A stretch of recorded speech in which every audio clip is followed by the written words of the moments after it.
U.S. President Donald Trump announced in a surprise social media post a 3-day ceasefire and a prisoner exchange deal between Russia and Ukraine. European Commissioner for Defense told Euronews that member states should act swiftly on their defense spending as Russia is producing more than the EU.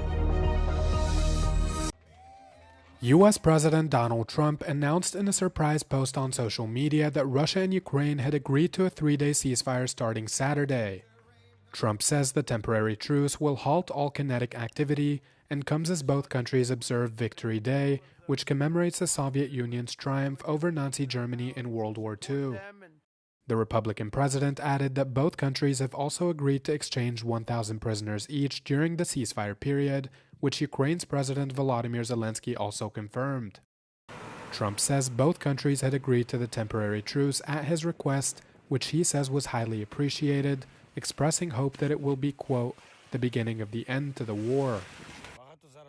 Zelensky added in a presidential decree that Kyiv will allow Moscow to peacefully observe its annual Victory Day parade, held in the iconic Red Square, noting that no Ukrainian weaponry will target the area.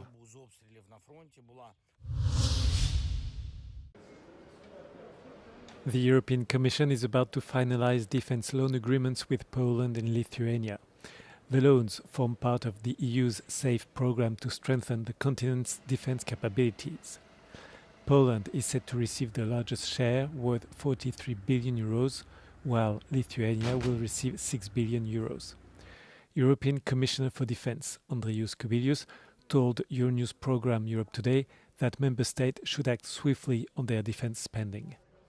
To ramp up, to produce more fast, to shift maybe from what industries are calling themselves haute couture production, very expensive, very technological advanced, but very expensive and slow to be produced, to more of good enough production. And we need to see very clearly what is our strategic challenge. Still, Russia is outproducing us, and quite heavily. So that is what worries us.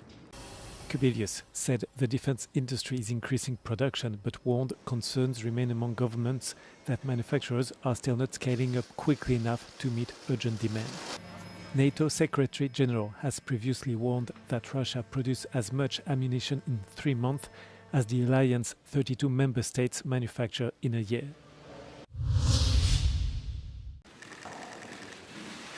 The US Secretary of State Marco Rubio continued his visit to Rome on Friday. He met with Italian Prime Minister Giorgia Meloni. The discussions focused on the Middle East.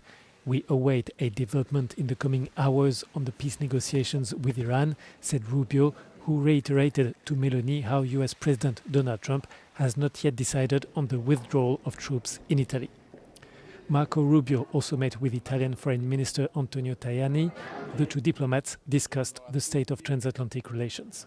Le relazioni transatlantiche sono quelle che sono convinto che l'Europa ha bisogno dell'America, l'Italia ha bisogno dell'America, ma anche gli Stati Uniti hanno bisogno dell'Europa e dell'Italia. Queste sono le relazioni transatlantiche, l'unità dell'Occidente è fondamentale.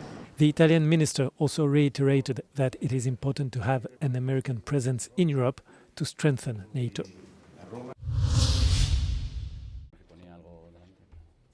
Spain has announced at a press conference that for the moment there are no more passengers with symptoms of the antivirus outbreak on board the MV Hondius.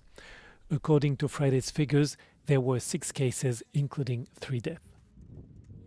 The vessel, with more than 140 passengers and crew members on board, is expected to reach the Spanish island of Tenerife off the coast of West Africa early Sunday.